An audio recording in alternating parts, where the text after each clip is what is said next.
Hey folks, it's Ken Tizzard here. I remember when I first left home, the first few years I was away, we didn't have turkey dinners because I didn't really know how to cook. And then I started learning, and I remember calling Dad 4 or 5 years after being away and saying, how do you make Newfoundland dressing? And he said, you just take an onion, some savory, and some salt and pepper and fry it up with some butter and throw in some breadcrumbs, and there you go. And I thought, there's got to be more to it than that. As it turns out, there's not really. So any of you looking to make Newfoundland dressing, the key is Mt.Scio Savoury, and I'll show you some of that in this video coming up. We're going to learn how to make some homemade Newfoundland stuffing or dressing for your turkey, and you can make it anytime for whatever you want. So enjoy. One of the keys to a good stuffing is, of course, the bread. If you don't have actual breadcrumbs, what you can do is go to your local bread store, get a couple loaves of bread, cut them. Sometimes they'll cut them for you. They cut it 2 ways so that you end up with these pieces that look like this. They cut it in slices and then they put it through the machine again.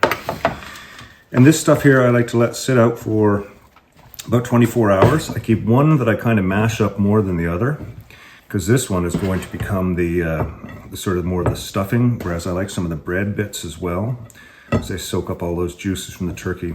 Anyways, this is part 1. Just break up your bread and let it sit out for 24 hours. It's still nice and fresh. You want it to be a little bit crunchy.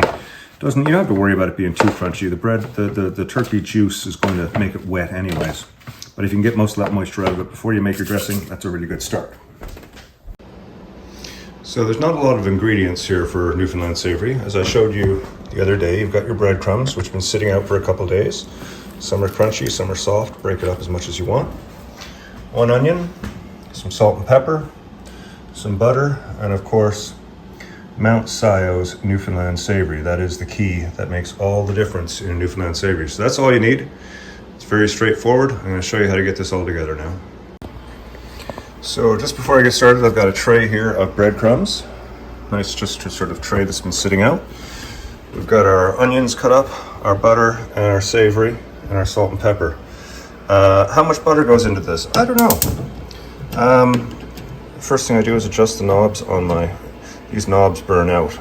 Damn old things. So I have to move that one around. But anyways, get that started, get a flame going. There we go.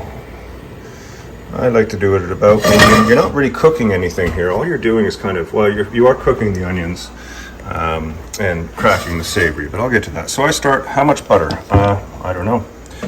Throw in that much to start. That's about 2 teaspoons. And let that go and we'll get the savory going.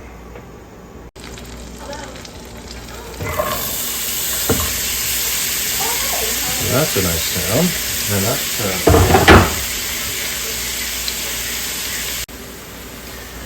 So we've got our onions here. They've been going in the butter here for a minute.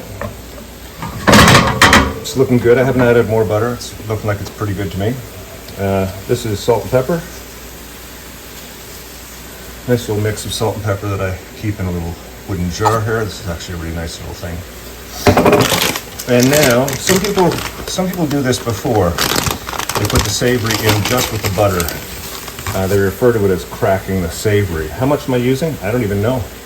How much is that? A couple teaspoons? We'll start with that. There's that Newfoundland savory smell. As soon as it hits the pan. There we go. Getting the savory, cracking the savory, which gets the flavor out. Let that sit for a few more minutes. We've got our breadcrumbs ready, and we're back for the next step in just a moment. It's the Kirby Lambert knife that he made for me. Look at the beauty in this thing. There's his logo. Lambert Knives logo. It's a beautiful chef's knife. I'm using that there today while I'm cutting up my onion and making my savory. Just gorgeous. Thank you, Kirby, for that. If you could smell this now, you would think you're in a Newfoundland kitchen. I'm actually in Ontario. You can get the Mount.Scio Savoury again. This is the Mount.Scio Savoury. I don't know if that's in focus or not. There you go. You can get the Mount.Scio Savoury in Ontario. It's about $22 for a bag that big.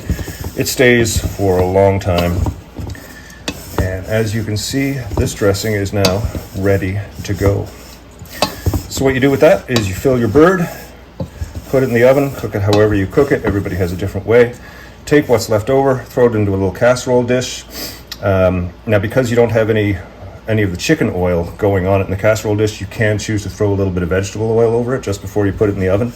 That'll get it kind of that softy texture, and then of course once you use the gravy from the turkey, it'll all turn yummy. There you go, Newfoundland Savory, made with MountScio Farms. Where's the MountScio? Right there. MountScio Savory. Oh, let's get that perfect. There we go. MountScio Savory. MountScio Savory. MountScio Farms, pure savory. Makes this delicious looking stuff. So after you get your turkey stuffed, you see this nice turkey all full of stuffing there now. Once that's done, you got the legs crossed back over. I usually take just a little piece of bread, put it there at the end, and that'll just help keep your dressing all in while the bird cooks. Now that the turkey's dressed, just take a little bit of oil and butter, kind of mix it together. You're just kind of getting some stuff on the outside of the bird. This butter will break down and stuff as it cooks. And then I'm going to show you the last part. Get your dressing over there. It's going to go into a dish, which will be broken up. I'll put some more butter on that with my last little bit there. I'll show you in 1 second. Here we go. Turkey is stuffed. Bread is holding in the end. Put some oil and butter on the top, as well as some spices. I like these things, these cured spice company. They do a turkey seasoning, and they also do a butcher's blend, which I keep around for everything that I cook. It's just sort of real nice little blend of spices there.